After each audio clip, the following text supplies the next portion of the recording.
Hey guys, and welcome to the first parent video. Today we will be talking about the anatomy of the flute.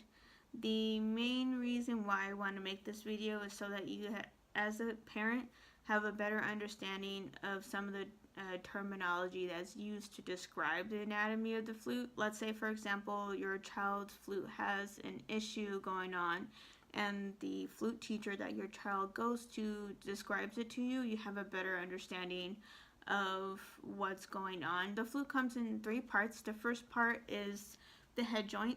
Just keep in mind that the head joint might look a little bit different in case you have a smaller stature child, if they're just short or if they're really young.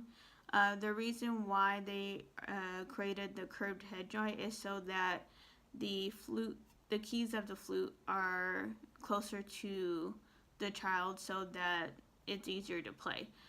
That head joint will actually come in two pieces. The first piece will have the lip plate on it. The second piece will look like a candy cane.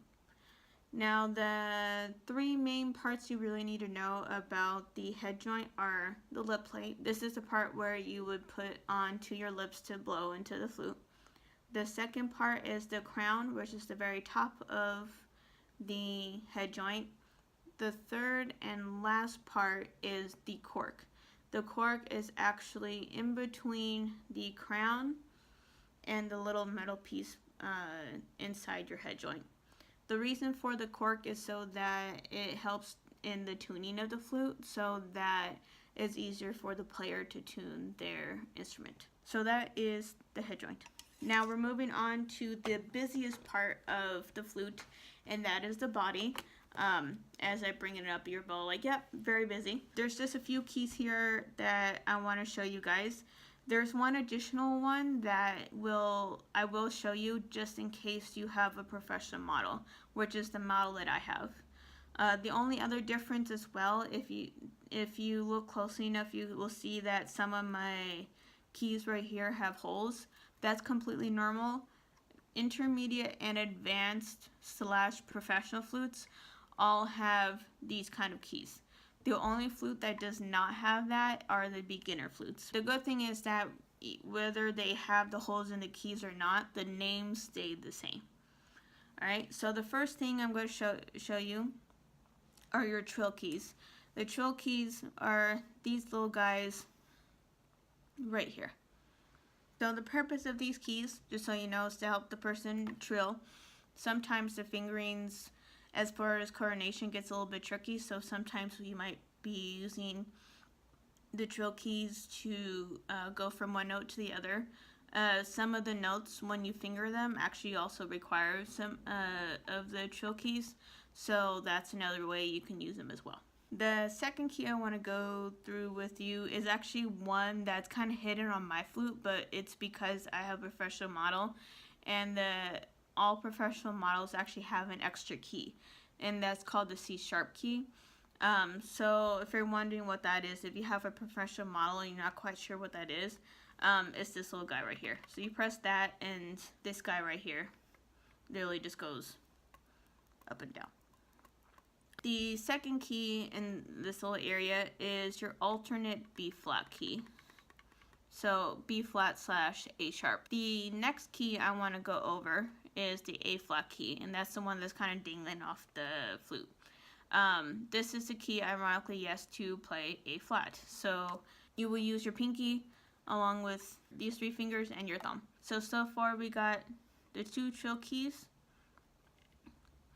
the alternate B flat key, your A flat key, which is right here, your C# key if you have a professional model.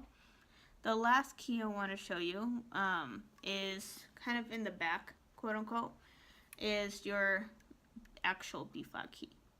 So just kind of to summarize, you have your B flat key, you have your two trill keys, your alternate B flat key, your C# key if you have a professional model, and your A flat key. The only thing else you really need to know about the body of the flute is that at the ends of the rods right here are little screws that will help keep the rods and the keys onto the flute. As well as, and this kind of gets the tricky part, but you can kind of see it right here. If you look closely enough, you'll see two little lines, kind of look like telephone lines. Those are called springs, and that's what helps the keys either stay up or down depending on what key it is. If a key is staying down, that's not supposed to be down all the time. Chances are that there is a spring that accidentally just popped out of its place, and the teacher should be able just to go back in and just put it back where it's supposed to be. So that is all that you really need to worry about for the body. So the last part I want to cover in today's video is the tail. So again, the tail will differ depending on what model you have. If you have a beginner model, you will only have two right here. If you have and that is called a C foot, because it's kind of like the foot of the flute, or tail. So if you have a beginner's flute, which most of your children will probably have, you'll just see that.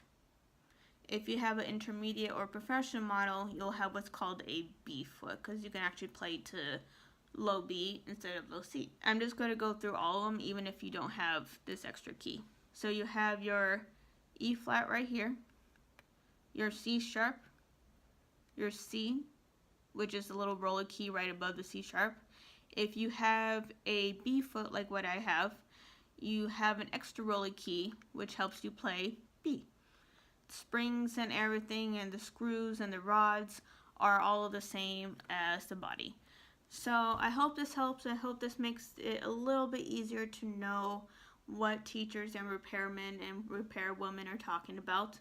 And this way you guys have a better idea of terminology and are more comfortable in talking about your child's flute. So that's all for today. I hope you enjoy this video. Have a great day, and I'll see you in the next video. Take care. Bye.